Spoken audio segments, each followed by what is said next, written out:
चलो हम एक साथ कूदेंगे। और इनको आपने देखा होगा तो इनका धड़क कितना स्ट्रांग होता है। हाँ, लेखनी भी है, वो पावर भी है, मसल पावर भी है। तो इससे तो मेरा ताकत बढ़ गया है। अब दोनों समाज के लिए जितनी ताकत से लड़ सकते हैं। विनोद जी कल रात से एक वीडियो वायरल हो रहा है। एक मिनट हाँ सही है सर। एक तरफ बात हो रही है कटेंगे बटेंगे की बात हो रही है, बीजेपी कह रही कटेंगे बटेंगे, एक तरह सेफ है और दूसरे यहाँ मुस्लिम का रेट बहुत, मुस्लिम काफी वोट उधर है। आप मुस्लिम वोट मांग रहे थे, क्या कुछ कहेंगे इस बारे में? देखिए ऐसे एक है तो सेफ है तो सही है, हम एक है तो भी सेफ रहेंगे। पूरे देश को इकट्ठा जाति धर्म भाषा के सिवा लड़ना चाहिए। हम आपस में ही लड़ते रहते, तो मोदी जी ने वही कहा है देश को आगे जाना है तो एक होना पड़ेगा। तो मुझे लगता है ये तो सही बात कही है, सही बात का स्वागत करना चाहिए। बोलिए। विनोद जी कल रात से एक वीडियो वायरल हो रहा है। मालूनी में एक स्टेज पे चढ़कर असम के लोगों ने कैंडिडेट को रोका है, सभा रोकने की कोशिश की है। इस पर आप क्या कहेंगे? वैसे तो उस पुलिस वाले ने उसको हटा दिया वहाँ से, मगर माहौल बिगड़ने का काम हुआ था वहाँ पर। अगेन भय वाला माहौल, अपने मन का विरुद्ध ना हुआ, अपना किसी से नहीं जमा, तो ये असलम शेख जी की फितरत है। वहाँ वो दादागिरी करते हैं, अपने गुर्दों को भेजते हैं और वहाँ अशांति फैलाते हैं। और वही हो गया है।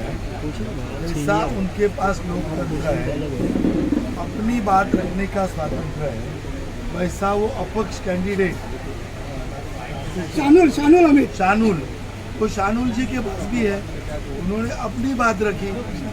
अभी आप परमिशन लो, आप स्टेज लगाओ, आपको जितना मीटिंग लेना है बोलो, आप इसके ऊपर बोलो, मैं जैसा बोल रहा हूँ वैसा उनको बात है। तो दूसरे के स्टेज पे जाकर बोलने की क्या ज़रूरत है? दूसरे की मीटिंग रोकने की क्या ज़रूरत है? ये जो दबाव की राजनीति है, ये भय की राजनीति है, ये असलम शेख का खरा चेहरा है और वो उजागर हो गया है। और ये इनका इतना स्थायी भाव हो गया है कि इससे बाज ही नहीं आते, अपने तो बाज ही नहीं आते। और ये लोगों को नहीं जमता, लोग शांति चाहते हैं। और इसीलिए ये जो जिन्होंने स्टेज पर जाकर हंगामा मचाया, इनके ऊपर कड़ी सी कड़ी कार्रवाई पुलिस पे करनी चाहिए, ऐसी मांग मैं आपके सामने रखता हूँ। और लोगों को ये अपील करता हूँ, लोकतंत्र ये कांग्रेस कहती है, बीजेपी घटना बदलना चाहती है, लोकतंत्र का गला दबाना चाहती है। आपके सामने ये आया, लोकतंत्र का गला कौन दबा रहा है? विपक्ष खड़ा है, वो अपनी बात रख रहा है, अपक्ष है। वैसे भी अपक्ष इतने स्ट्रॉन्ग बेचारे नहीं होते, वो कैसे भी अपनी बात रख रहे हैं। तो लोकतंत्र का गला दबाने का काम कांग्रेस करती है और मलाड में असलम शेख करते हैं। सर काफी मालौनी में, सर जी एक सेकंड सर, मालौनी में इतना नशा हो रहा है और पहले भी काफ़ी लोग मरे हैं मालौनी के अंदर। आपके आने पर सर कैसा नई पीढ़ी जो है बर्बाद हो रही है? आने के बाद, आने के पहले, हाँ, आपके आने के बाद सर क्या उस पर एक्शन होगा? सर क्या बदलाव होगा आपके आने के बाद? क्या बदलाव आएगा? एक क्लियर है, चुनाव जीतने के बाद पहले 4 महीनों में मालवनी को नशा मुक्त होना ही पड़ेगा, उसको कोई ऑप्शन नहीं है। विनोद शेलार मालवनी को नशा मुक्त करेगा। मेरे पास पूरे लोगों की लिस्ट है, कौन सी जगह किस जगह क्या होता है।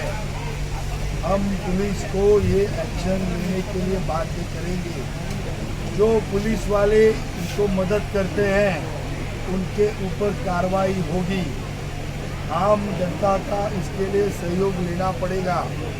मेरे लिए ये चुनावी काम नहीं है, ये मेरा मिशन है। मेरे युवाओं की ज़िंदगी बचाना, उनके माताओं के जीवन में शांति लाना, उनके बच्चों के जो स्वप्न है उनके साकार करना, ये मेरा जीवन का मिशन है। और इसीलिए मैं कोई भी हद तक जाकर इस मलाड में नशा मुक्ति का काम करवाऊंगा। और जो नशा मुक्त नशे में ऑलरेडी है, उनको नशे से बाहर लाने के लिए आने वाले दिनों में रिहेबिलिटेशन सेंटर्स की भी प्रयास हम करेंगे। सर अक्सर से अगर बैंक बैठी है बहुत लगभग घुस बैठी है बहुत सारे जमा कर रखा है वोट बैंकर, तो उनके लिए क्या करें? बांग्लादेश घुस बैठी यहाँ पे काफ़ी सारे तादाद पे है, इसको किस तरह का दे रहे हो? आपको चुनाव जीतते हो तो उसमें बहुत सारे वोट बैंक है, तो मेरे प्रायोरिटी कामों में ये काम है। भारत में रोहिंग्या और बांग्लादेशियों का कोई स्थान नहीं।